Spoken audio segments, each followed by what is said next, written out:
Fala galera do nono, aqui quem fala é o Alfa e bem-vindos a mais um vídeo.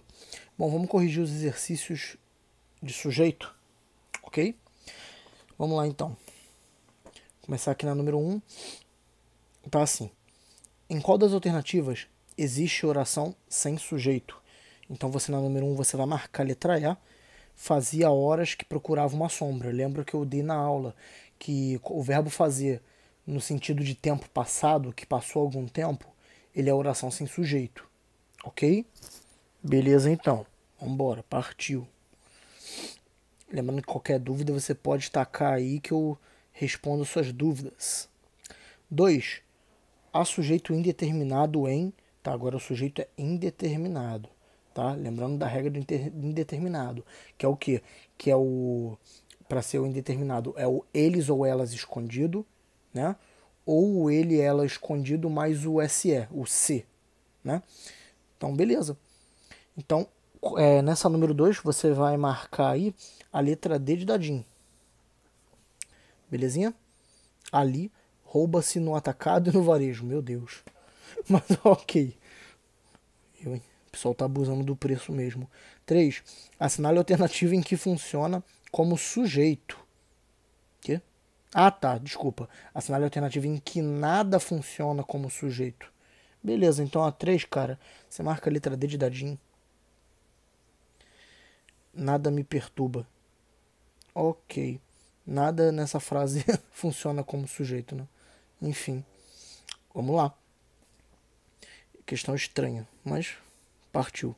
4. A propósito do trecho que segue, aponte a resposta correta na questão. Ok.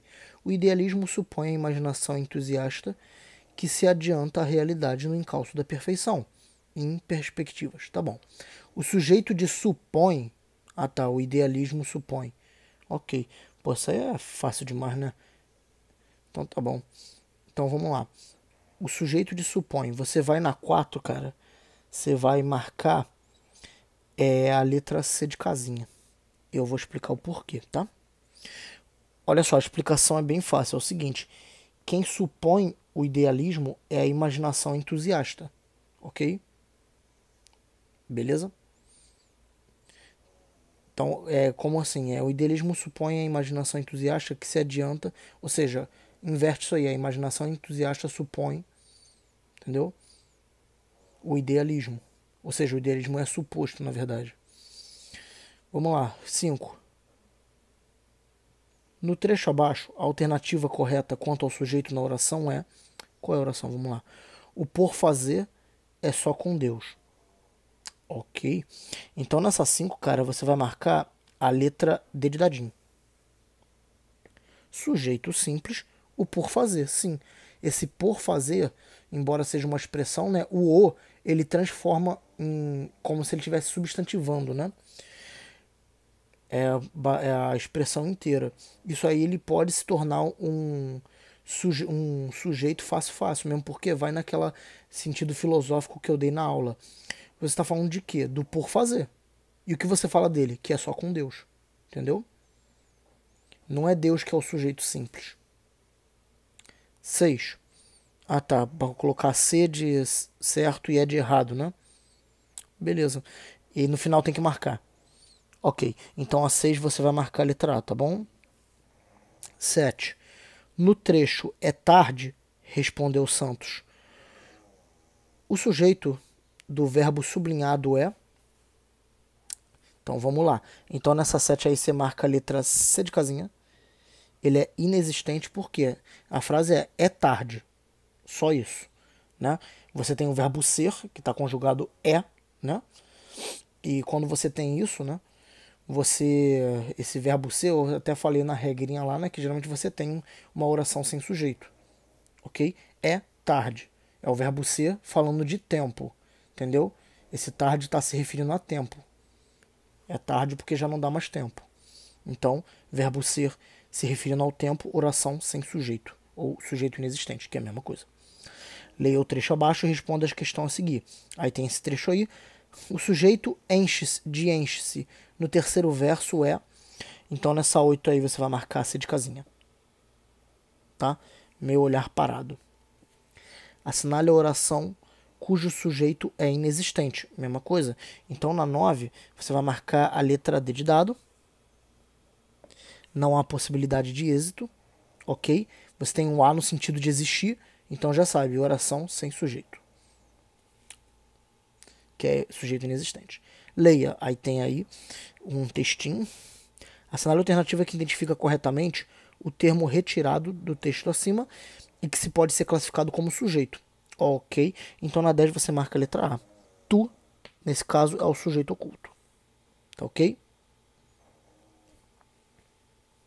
Você vai descobrindo isso pelo verbo, pela conjugação. 11. Na mocidade, muitas coisas lhe haviam acontecido. Temos oração. Beleza, marca a letra B. Com sujeito simples. E claro, o sujeito é muitas coisas, tá? Porque se na mocidade, depois tem até uma vírgula, ele é uma coisa que vocês vão aprender depois, tá ok? Que ele vai ser um adjunto. Então, ele só está invertido, por isso que tem a vírgula. Muitas coisas lhe haviam acontecido na mocidade. Essa seria a ordem normal, entendeu? Ele botou a vírgula justamente porque ele inverteu a ordem. 12. O tipo de sujeito presente na oração, todas as profissões têm sua visão do que é felicidade, é... Tá bom. Ele quer saber o tipo de sujeito. Então a 12, cara, as opções estão aqui. Você vai marcar a 12 e vai marcar a letra C de casinha. Sujeito simples. Tá? 13. Manda relacionar as colunas, né? Com o tipo de sujeito e depois marcar ali. Tá, a 13 vai dar a letra C. Também, né? Ok? 14 tinha um texto aqui que você leu, né? De Fernando Pessoa. Os sujeitos dos verbos destacados na primeira estrofe são, respectivamente... O problema é que não tem nada destacado, né? Como assim? O sujeito dos verbos destacados na primeira estrofe. Não tem nada destacado. Essa questão aqui, ela tá bichada, tá? Anula. Anula 14. 15. Assinale a opção que contém um sujeito na ordem indireta. Ok. A 15 você marca a letra C de casinha. Começaram os doces, os meninos. Os meninos comeram, perdão.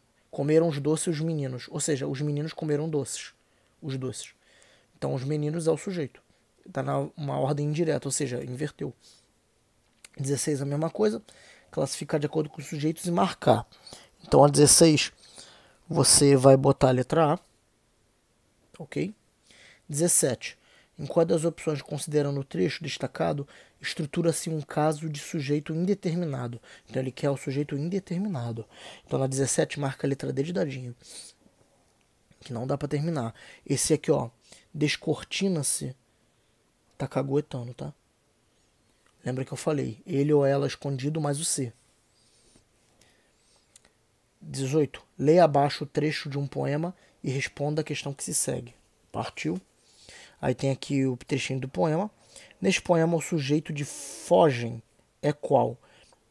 Então, beleza, nessa 18 você vai marcar a letra C de casinha. Aves em bandos, elas que fogem. Então, na 19 tem outro texto, o trecho aqui, o textinho, do Caetano Veloso. As formas verbais tropeçavas, tínhamos, vai e são referem-se respectivamente ao quê? Na ordem se referem ao quê? Nessa 19. Então na 19 você marca a letra A. Tu, nós, estrada, aventura e desventura. Tá? Isso aqui é de acordo com o texto. E na 20 também tem outro textinho aqui. Beleza. Retirada do livro A Moreninha. Vamos lá. Então, assinale a alternativa em que a eliminação do pronome em destaque indica contextualmente mudança do sujeito do verbo. Então, beleza, o pronome tem que significar que mudou o sujeito do verbo. Ok, legal. Nessa 20, então, cara, você vai marcar a letra A. Ali, ó.